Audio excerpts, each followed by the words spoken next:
Well, Christian Church in America, this one goes out to you. Where is the love?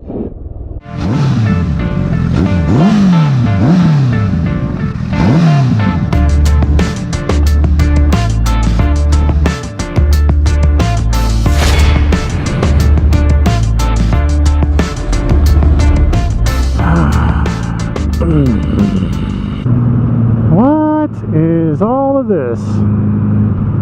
Is this just water? Who knows? Porsche. Now I need to state from the outset, in case you have not seen a previous video, that all of this is said from the perspective of somebody who does go to church, who is involved in a church, and who grew up extensively in a church.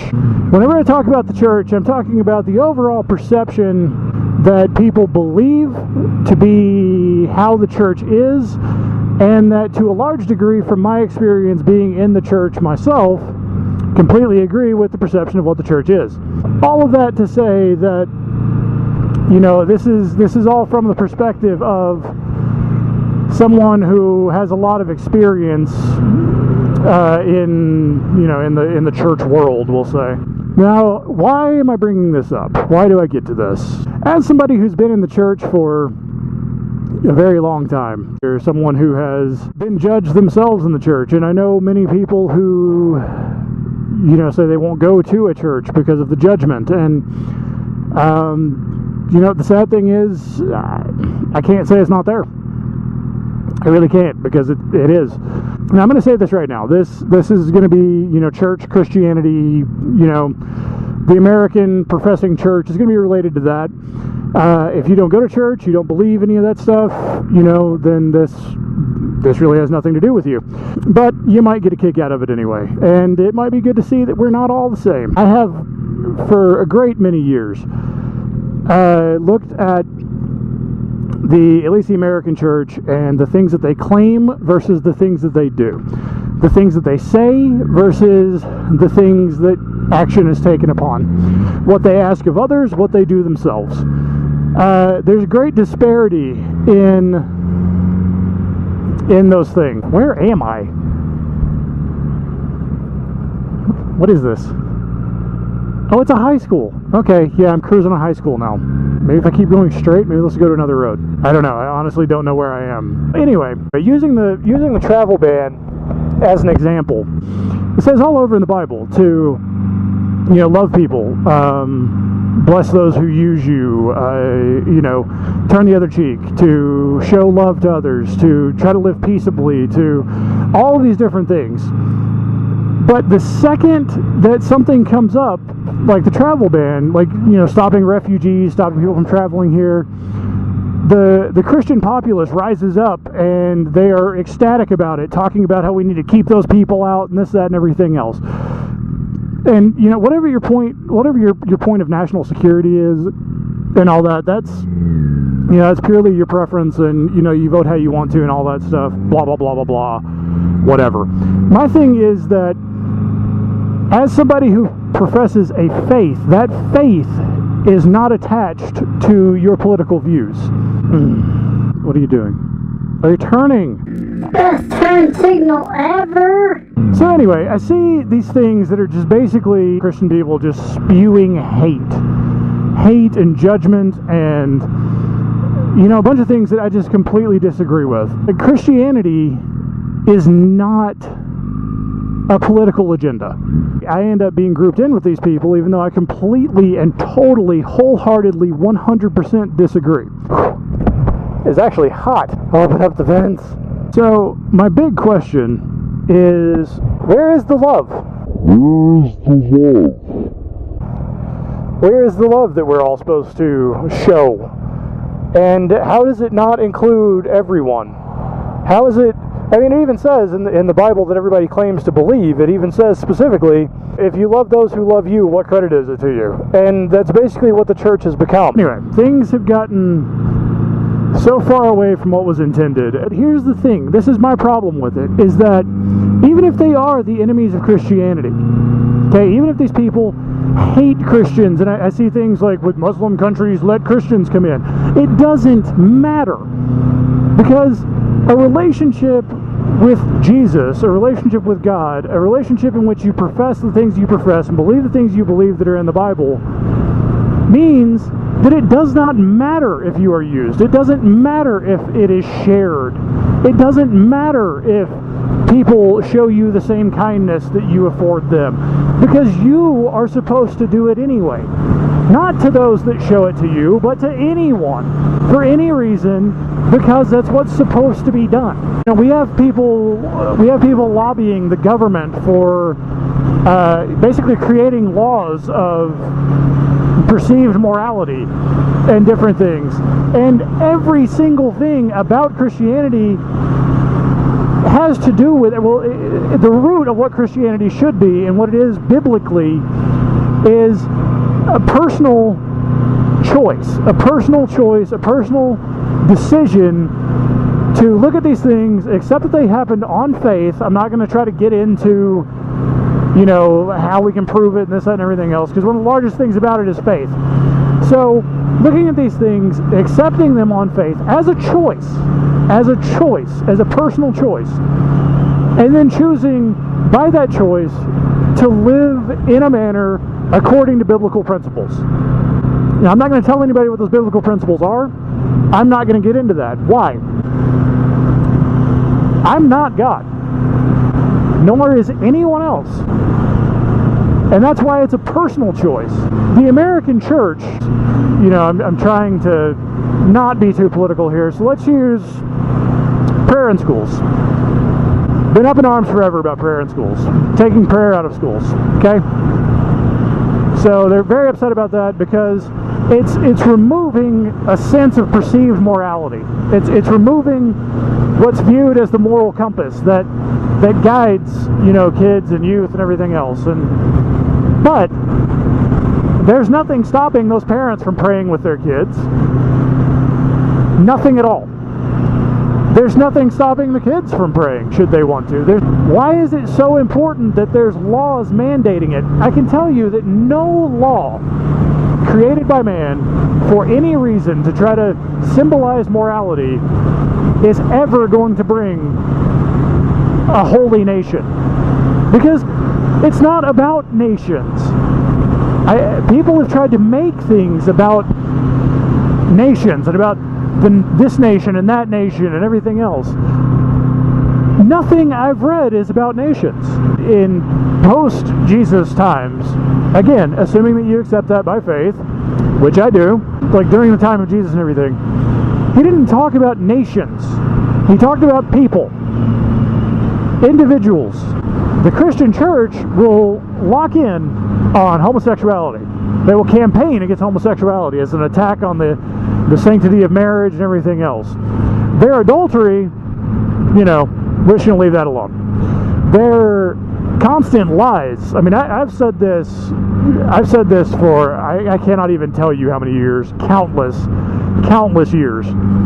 But, I mean, if you want to talk about, you know, sins, let's look at lying.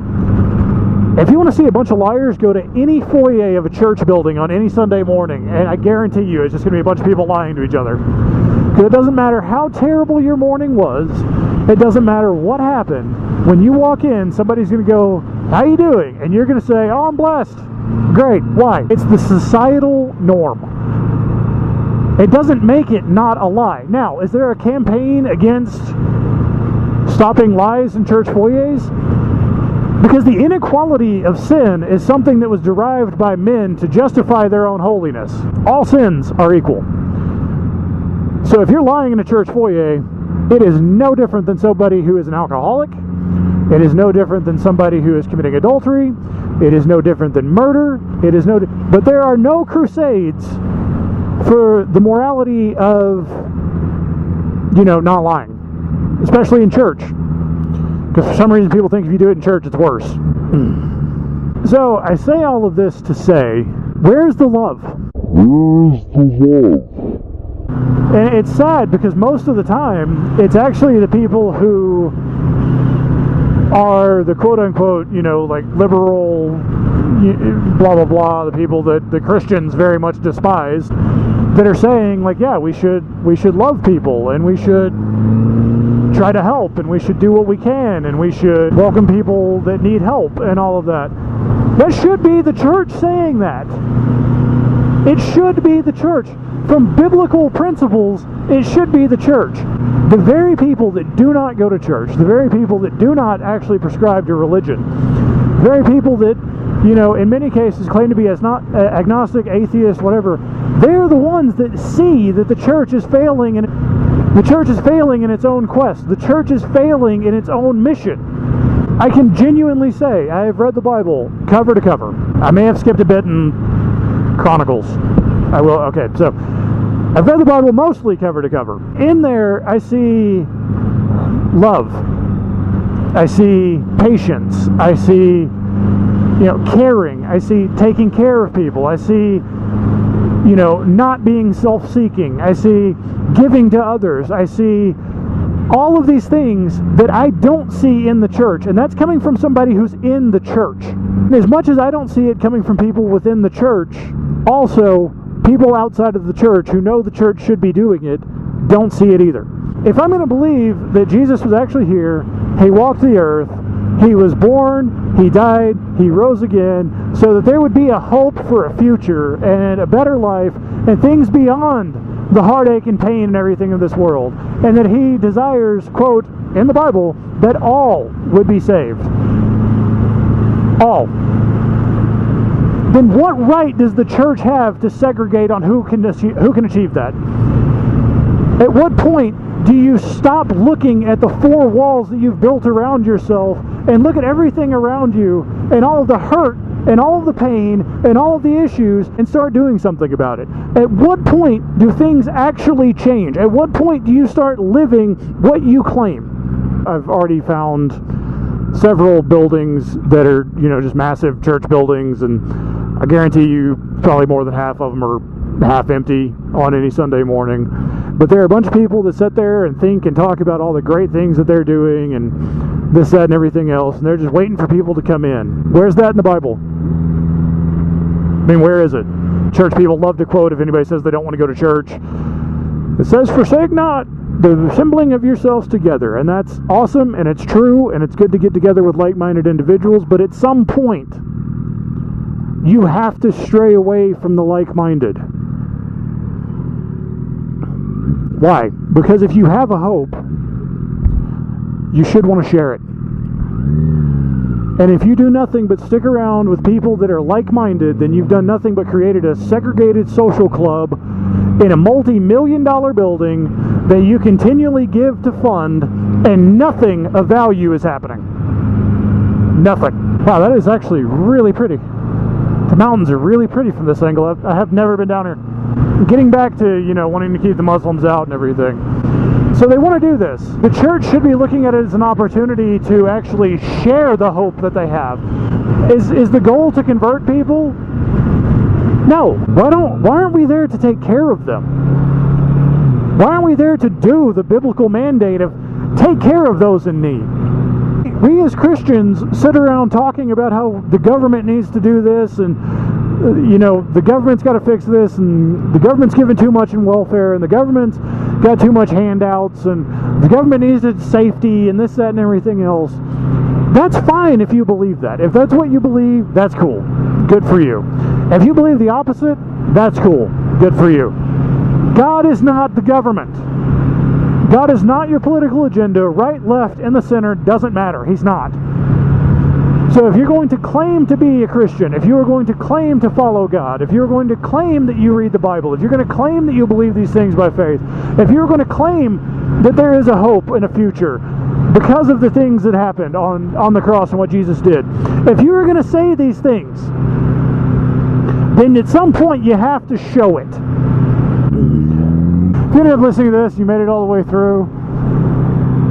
Number one, thank you. Number two, this is kind of something I'm giving a go. Things kind of about Christianity and the church and stuff that just aren't right. If you actually want, you know, scripture, things from the Bible that I'm referring to, I do have those available. I'm happy to, you know, send references. This is to the people that claim to be Christians. This is to the people that say that they believe the same that I do, they read the same Bible that I do, and I don't understand how they can spew all of the hate that they do, and in the next breath, you know, talk about all the great things that God has done for them, and never admit that perhaps they could do something good for somebody else. Where's the world?